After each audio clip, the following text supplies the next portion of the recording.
সিবগাতাল্লাহ ওয়া মান আহসানু মিনাল্লাহি সিবগা। বলে আমাদের জিজ্ঞাসা করে তুমি কি বুঝবে?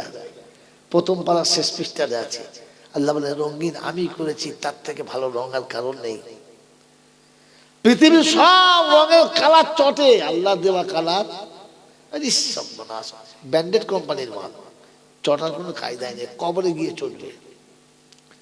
বাবাজিরা সোনার লালেরা তো শোনাচ্ছে, রঙের প্লেট দিলাম, পাশেরটা বলছে এই দেখ পিয়াল আছে আমার কাছে। ফেরেশতা চিন্তা করছিল পিয়াল কি, বলে একখানা দিল, সব নাশ করেছে। বলছে দেখবি রঙের গোলাম বার করবো। তো ফেরেশতা চিন্তা করছে আসরের আজান হচ্ছে আর হারাম করে রঙের গোলাম বার করছে। তুই কার গোলাম তোর মনে আছে? তুই নিজে কার গোলাম মনে আছে, তোর গোলাম বার করছিস? ফেরেশতা বলছে নাম লিখে দে, তাসের পাতা নাম লিখে দে। সালাকে কিয়ামতের ময়দান তাসের পাতার মতো ফাটবো খালি এরকম করে, দেখবি কিরকম ফাট দিতে হয়। এটা আখরি উম্মত, এটা ব্র্যান্ডেড কোম্পানির উম্মত। আরে কুনতুম খায়রা উম্মাতিন উখরিজাত লিন-নাস, তোমাকে মানুষের মঙ্গলের জন্য পাঠিয়েছে। কিসের জন্য? মানুষের মঙ্গলের জন্য। মঙ্গল কি? বলে শীতকালের দিনে পয়লা পৌষের লটারি টিকিট কাটবি, 1 টাকাতেই 3 লাখ টাকা পাবি। ব্র্যান্ডেড কোম্পানির উম্মত টিকিট কেটেছে, মানুষের মঙ্গল হচ্ছে 10 টাকায়। ছি ছি ছি ছি ছি ছি ছি। তোমাকে আল্লাহ বানালো কি আর তুমি হলে কি ভেবেছো? এই ভেবেছো? ভাবি নাই, ভাবি না। আল্লাহ তোমাকে বানাতে চাইছিল কি আর তুমি হলে কি? আল্লাহ আকবার। আরব কান্ট্রির একটা বাদশার নাম বলছি শোনেন, আবু আব্দুল্লাহ জুরাইজ। আবু আব্দুল্লাহ জুরাইজ বিখ্যাত আলেম, বিখ্যাত আলেম, বিখ্যাত বুজুর্গ। সফরে যাচ্ছে এক জায়গায়, আর যেতে যেতে বেচারির নামাজের টাইম হয়েছে, অজু করতে হবে নাকি বিনা অজু পড়লে অজু করতে হবে। তো পানি খুঁজে দেখে নিজের কাছে পানি নেই, তো চিন্তা করছে তায়াম্মুম করব। পানি না থাকলে কি করবে? তায়াম্মুম করবে। এইটুকু মশলা জানে, বাকি মশলাটা জানে, যদি বলেন জানে, একে হোঁচট বলে। এ কি বলে? হোঁচট বস। এর নাম কি? হোঁচট। এখন সব এক একটা মৌলচাপ বেরোয় না, মারাত্মক মারাত্মক। মরে গেছে, দুনিয়া থেকে চলে গেছেন মুফতি আব্দুল ওয়াহিদ সাহেব পান্ডুয়া সাইকুল হাদিস। আমার সঙ্গে ভালো ভাব ছিল, ঝগড়ার পরে প্রথম সাক্ষাতে চরম টাকরা হয় আমার সঙ্গে, আর তারপর আমার সঙ্গে ভাব হয়। আমি বলতে জয়নাল, এই যে রেডিমেড মুফতি উঠেছে না, সব মালদের জ্ঞানগম্য কিচ্ছু নেই। হুজুর আমার রেডিমেড মুফতি মানে? বলছে রেডিমেড জামা দেখবি, পায়জামা পরে নামাজ পড়তে যাবি, বাড়ি এসে দেখবি তলায় হাত দিয়ে সব ছেড়ে গেছে। রেডিমেড তার মানে দোকান খোলা, তার মানে ওইরকম সেলাই। এখনকার মৌলবীর রেডিমেড, কোথায় মাল কি বলে তাল নেই। কি বুঝলে কথা বলছেন? নাই মাগরিবের নামাজে পড়েছে নুহদিনাস সিরাতাল মুস্তাকিম, তো পিছনে একজন মুসলিম নামাজ পড়তে তো বলছে, নামাজ পড়লে জিজ্ঞেস করো নুহদিনা কোত্থেকে হলো, নামাজ পড়ছে আর বলছে। তা ও চিন্তা করছে সারা ধরলে কি বলবো, সেজদায় গিয়ে চলে গেছে। এরা সেজদায় পড়ে আছে, কতক্ষণ হয়ে গেছে দেখেছি ভালো উঠে না। এতক্ষণ সেজদা করছে, উঠে দেখে এই ইমাম সাহেব কই, পালিয়েছে, সালাম পালিয়েছে। বলছে বলছে বলছে ভাই সে কি হাসি আর থাকে না, ইমাম নাই। দ্বিতীয় রাকাতে সেজদায় গিয়ে ইমাম পালিয়েছে। কারণ পিছনে মুসল্লি বলেছে নামাজ পড়তে পড়তে, ইয়াকা নাবুদু ওয়া ইয়াকা নাস্তাইন ইহদিনাস সিরাতাল মুস্তাকিম। জানতো নুহদিনা কোত্থেকে পেল? নামাজ পড়তে পড়তে বলছে, আস্তে আস্তে বলছে, ও কিন্তু শুনে ফেলেছে। তো চিন্তা করছে সারা ধরবে তাহলে রে, যে সেইদায় গিয়ে উঠে মারধর। রেডিমেড মুক্তি হলে এরকমই হয়।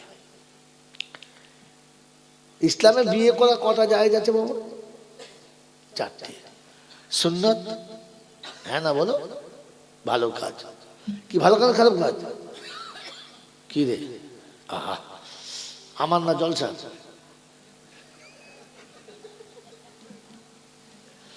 বাবু এই বাবাজি, ইসলামে বিয়ে করা 4টে সুন্নত, ভালো কাজ, হ্যাঁ না না কথা বলে ভালো কাজ। কিন্তু এই ভালোটার পিছনে আরেকটা ভালো আছে, এটা যারা জানে না তারা হলো হোঁচট মৌলবি। কি মৌলবি বললাম? যদি বলেন হোঁচট, মুখস্থ রাখবেন, মানে ধাবাস করে পড়ে মৌলবি হয়ে গেছে, কিছুই পড়ে দেয়, ওই ঝটাম করে পড়ে মৌলবি হয়ে গেছে। 4টে বিয়ে করে শরীর জানেছে ছাগল জায়েজটা ভালো। ভালো কাজ সব থেকে বেশি কে চিনতেন? আল্লাহর পরে কে চিনতেন?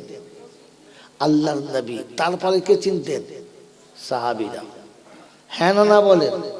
আমি হাদিসের জন্য বলছি, খাইরুল কুরুনি কারনি সুম্মাল্লাযিনা ইয়ালুনাহুম সুম্মাল্লাযিনা ইয়ালুনাহুম। আল্লাহর নবী কটা বিয়ে করেছেন বলেন? বলেন 11টা। আর কি জানা আছে? জানা নাই? একলাভে যাওয়া আছে 11টা আছে, 13টা আছে, কি? তো 11টা বিয়ে আল্লাহর নবী করেছেন। প্রথম বিয়ে কার সাথে করেছেন? খাদিজা। তার ক বছর পরে দ্বিতীয় বিয়ে করেছেন? বলেন, জোরে বলেন, জোরে বলেন। প্রথম বিবির ইন্তেকালের পরে বাকি করেছেন 10টা। তুই ফাটা কোম্পানি ঘরে প্রথম বউ যার বিয়ে করে করলো, যাই যার ছাগল কোথাকার।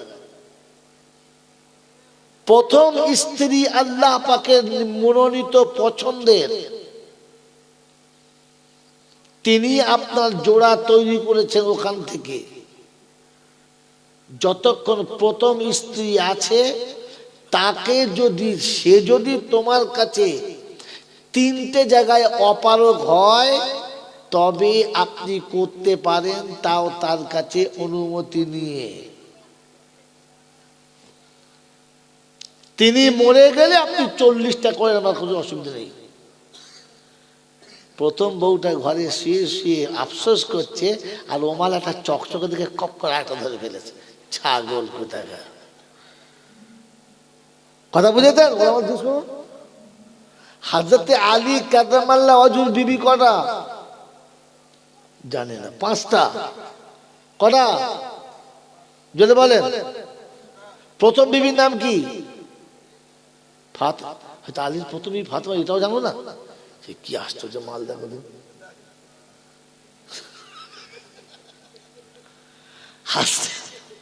হযরতে আলী কারামাল্লাহ ওয়াজহুর প্রথম বিবির নাম কি? ফাতেমা। শরিয়াতে জায়েজ আছে বলে আলী যখন দ্বিতীয় বিয়ে করবেন ঠিক করেছেন, খবরটা ফাতেমার কাছে গেছে আর খবরটা রাসূলের কাছে গেছে। হাতে ফাতেমাতুজ জোহরার চেহারাটা একটু নরম হয়ে গেছে, মলিন হয়ে গেছে। রাসূল আলীকে ডেকে বললেন, যদি তুমি দ্বিতীয় বিয়ে করতে চাও করতে পারো, আমি কিন্তু বাধা দেব না। তবে যে আমার ফাতেমাকে কষ্ট দেয়, সে আমাকে কষ্ট দেয়, যেন আমার ফাতেমাকে ফিরিয়ে দিয়ে যায়। হযরত আলী কারামাল্লাহু ওয়াজহু জিন্দেগিতে বিবাহের কথা ভাবলেনই না। ফাতেমার ইন্তেকালের সময় ফাতেমা বলে গেলেন যে আমি চলে যাচ্ছি, বলো আমাকে 2টো কথা দাও, আমি বলে গেলে তুমি রাখবে। আমি বলে গেলে তুমি আমার 2টো কথা রাখবে? আলী বললেন, নিশ্চয়ই, বলো। প্রথম কথা হলো, আমি 2টো মাসুম রেখে যাচ্ছি, তুমি যেন এদেরকে কাঁদাবে না। আমার অভাব পেয়ে ওরা যেন আড়ালে বসে চোখের পানি ফেলে না, তুমি ওদের সান্ত্বনা দিয়ে বুঝাবে, কথা দাও? বললে হ্যাঁ। বলে দ্বিতীয় কথা হলো, আমি মরে গেলে কাল বিলম্ব করবে না, যত তাড়াতাড়ি সম্ভব দ্বিতীয় বিয়ে করে নেবে। আর যে বিছানায় যে আদরে আমাকে রেখেছো সেই আদরে সেই বিছানায় তাকে এনে তুলবে, কথা দাও? বললে ফাতেমা, বলে হ্যাঁ, কারণ অন্য কোন মানুষ তোমার দিকে খারাপ চোখে তাকাক বা খারাপ ইশারা করুক, আমি ফাতেমা এটা মেনে নিতে পারবো? জোরে বলেন। আমি চলে যাওয়ার পরে এই বিছানা খালি হলে তুমি কাউকে বিছানায় নিয়ে আসবে, ফাতেমা বলে গেলেন। মনে থাকবে ইনশাআল্লাহ? হুটুম করে 4টে বিয়ে আছে বলে বাস উনি দবা দাও যেখানে জায়গা পেয়েছে গায়ে, পাগলা যত সব কথা বুঝেছেন বলে। এই জন্য শুনে রেখে দেন, যেখানে সেখানে সব সত্য চালাবেন না, এটা সুন্নতের চরম পরিপন্থী। মেরে মোহতরম দোস্তর বুজুর্গ, এই জন্য আমি যে কথাটা শোনাচ্ছিলাম, বলেন এবারে কি কথা শোনাচ্ছিলাম? খেয়ে কি বলবে? হ্যাঁ, আল্লাহ পাক উম্মতে মুহাম্মাদকে লেবেল দিয়েছি, লেবেলের কোন জায়গায় নিয়ে এসে দাঁড় করে ছেড়ে দিলাম? মেরে মুহতরম দোস্তর বুজুর্গ, আল্লাহওয়ালা ভাইরা, জ্ঞানী জন শুধু মানুষেরা, হক কথা, ভালো কথা, ন্যায় কথা অবশ্যই বলবেন, কিন্তু বলার আগে লেভেলটা দেখে বলবেন। সব জায়গাতে সব কথা বলবেন না, সব জায়গাতে সব কথা বলবেন। মনে রাখবেন জাল্লা, এটা বলতে গিয়ে ঘটনাটা বলতে বাধ্য হলাম। মেরে মুহতরম দোস্তর বুজুর্গ, আল্লাহওয়ালা ভাইরা, তো আল্লাহ পাক আপনাকে আমাকে বানাচ্ছেন। শোনাচ্ছিলাম আবু আব্দুল্লাহ জুরাইজ রাহমাতুল্লাহ আলাইহির ওয়াকিয়া শোনাচ্ছিলাম না? বিখ্যাত আল্লাহর ওলি, মারাত্মক বুজুর্গ, জামানার মশহুর আলেম, সফরে গেছে। এটা বলতে বলতে ওর মনে পড়েছিল, আর কাছে পানি নেই, তো বেচারা কি করবে? তায়াম্মুম করবে? হ্যাঁ না না না, তায়াম্মুম করার আগে তাকে পানির জন্য পুরো এলাকায় যতদূর সম্ভব তালাশ করার পানি তালাশ করবে, তবে তায়াম্মুম করবে। পানি নেই বলে তায়াম্মুম করবে? আপনাকে ওই জায়গা থেকে কমপক্ষে 5 কিলোমিটার পর্যন্ত ডাইনে বামে চারিদিকে খবর নিতে হবে পানি আছে কিনা। পানি নেই, তায়াম্মুম করবে। এর 2 পা হেঁটে গেলে তো পানি পাবি, ও তায়াম্মুমে নামা যাবে না। মনে থাকবেন ইনশাআল্লাহ? পানি না থাকলে তায়াম্মুম করবে তখন পানির অন্বেষণ করার পরে পানি পাচ্ছে না যখন, আর দেখছে যে এবার নামাজটা কাজা হয়ে যাবে আর পানি খোঁজা সম্ভব না, এরপরে পানি খুঁজতে গেলে নামাজ কাজা হবে, তখন আপনি তায়াম্মুম করবেন। কোথায় কিছু নেই, ঠাকুর দেখাচ্ছে ফসাম করে তায়াম্মুম করে বসে আছে, তখন বুঝতে হবে হোচর বলবি কিচ্ছু জানে না। বুঝতে পারছেন? এই হোঁচট বলতে গিয়ে আমি বলে ওই বিয়ের কথা তুলে ফেলেছিলাম। তো মেরে মোহতরম দোস্তর বুজুর্গ হযরত পানি তালাশ করতে লাগলেন, দেখলেন দূরে একটা কুয়া দেখতে পাচ্ছে, গেলেন সেখানে। যেহেতু তিনি জানতেন, আলেম, জানতেন, তিনি আলেম, তিনি জানতেন কি যে পানি খুঁজতে হবে। গেলেন ওখানে, পানি দেখলেন সুন্দর স্বচ্ছ পানি, ভর্তি পানি, কিন্তু পানিটা এতটা নিচেতে আছে যেখান থেকে হাত দিয়ে তোলা যাবে না, আর পাশে কোনো বালতিও নেই, দড়িও নেই, আর কিচ্ছু নেই। চিন্তা করছে পানি তো পেলাম, কিন্তু পানিটা তোলার তো কোনো ব্যবস্থা নেই, কি করা যায়? এদিক ওদিক চারিদিকে খোঁজাখুঁজি করে এবার পানি তোলার পাত্র পাচ্ছে না। হঠাৎ দেখে যে ছাদের উপর একটা ছোট্ট বাচ্চা মেয়ে বসে আছে, 5-7 বছরের বাচ্চা মেয়ে। তো বলছে, মা একটা বালতি একটা দড়ি দাও না, একটু পানি তুলে ওযু করব। দেবে মা? তো বলছে দিতে পারি, কিন্তু আগে তোমার পরিচয় দাও, তুমি কে? তুমি যে পানি তুলে ওযু করবে, তুমি কে আমাকে আগে বলো। ছোট্ট বাচ্চা মেয়ে। তো বলছে আমি আবু আব্দুল্লাহ জুরাইজ বলছে আপনি তো জামানার বিখ্যাত আলিম, গোটা দেশের মানুষ আপনার নাম জানে, আপনার প্রশংসায় পঞ্চমুখী, আপনার নামের গুণগান করে, আপনার নামের লোক তাসবিহ পড়ে, আপনার নাম শুনে মানুষ স্মরণ করে পথ চলে, আপনার দৃষ্টান্ত মানুষ মানুষকে দেয় যে আলেম হলে ওই রকম হ, মানুষ হলে ওই রকম হ। আপনার নামের আপনার গুণের তো একটা বিশাল চর্চা আছে, আপনি কুয়া থেকে পানি তুলতে পারছেন না। আবু আব্দুল্লাহ জুরাইজ রহমতুল্লাহ আলাইহি মাথাটা নিচু করে বসলেন, বলে কি আমি পানি তুলবো তো তুলবো কি করে, কি রাস্তা আছে বলেন?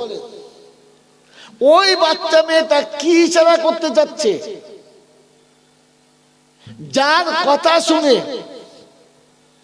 যার দেখানো পথে চলে ওই মেয়েটা এমন জায়গাতে পৌঁছেছে যে তিনি বলতে বাধ্য হচ্ছেন যে আপনার নামের প্রশংসা, আপনার ইলমের গুণগান, আপনার দক্ষতার যোগ্যতার গুণগান, আপনার চলার গুণগান, আপনার আখলাক মুআশারাত মুআমালাতের গুণগান, গোটা আরব কান্ট্রিতে মানুষ আপনাকে দৃষ্টান্ত বয়ান করে। আর সেই আবু আব্দুল্লাহ জুরাইজ কুয়ার কাছে বসে আমার কাছে বালতি আর ডোল চাইছে, দড়ি চাচ্ছে পানি তোলার জন্য, আপনি পানিটা তুলতে পারছেন না। আবু আব্দুল্লাহ জুরাইজ রাহমাতুল্লাহ আলাইহি মাথা নিচু করে বসেছেন, মাথায় হাত দিয়ে ভাবতে পারছেন কি বলতে চাচ্ছে। অনেকক্ষণ ভাবার পরে মুখটা তুলে বলছে, মা কি করে তুলবো তুমি বলে দাও না, আমি ঠিক রাস্তা খুঁজে পাচ্ছি না। বলছে দেখবে কি করে তুলতে হয়? বললে হ্যাঁ। তো ছাদের উপর থেকে ওই ছোট্ট বাচ্চা মেয়েটা থুতু ফেলে দিলেন। ওই থুতুটা কুয়াতে পড়তে দেরি, যে ভিতর থেকে পানি টাকবাক টাকবাক করে উঠতে দেরি হলো না, কুয়ার উপরে চলে এসেছে আর পানি গড়িয়ে চলে যাচ্ছে। আর বললে হুজুর আপনি ওযু করে দেন। এই পানিটা তোলার জন্য আপনি আমার কাছে দড়ি খুঁজছিলেন আর বালতি খুঁজছিলেন।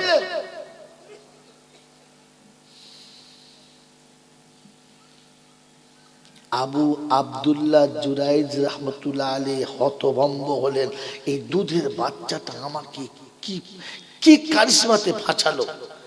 অজু করে জিজ্ঞাসা করছে, মা এই কারিশমার মুজিজা তুমি পেলে কি করে, তুমি পেলে কি করে? তো বললেন, শুনেন আমি কিতাবে শুনেছি আপনারই কিতাবটা মনে হয়, সেই কিতাব শুনে আমি একজন গরিবের মেয়ে, আমি আমার মালিকের ছাগল চড়াই, রাখাল। তাই গোয়াল থেকে ছাগল বার করে নিয়ে যখন জঙ্গলের দিকে রওনা হই, তখন দরুদ শরীফ পড়তে শুরু করি আর সারা দিন ছাগল চড়াই আর 24 ঘন্টা দরুদ শরীফ পড়ি। আর ঘরে ফিরে এসে দরুদ শরীফ পড়তে পড়তে ছাগলগুলো বেঁধে দিই। 24 ঘন্টা তার ইবাদতের পরে যতটুকু সময় পাই আমি আল্লাহ রাসূলের শানে দরুদের নাজরানা পেশ করি। দরুদের বরকতে আমি থুতু ফেলতে দেরি, পানি উঠতে দেরি করে।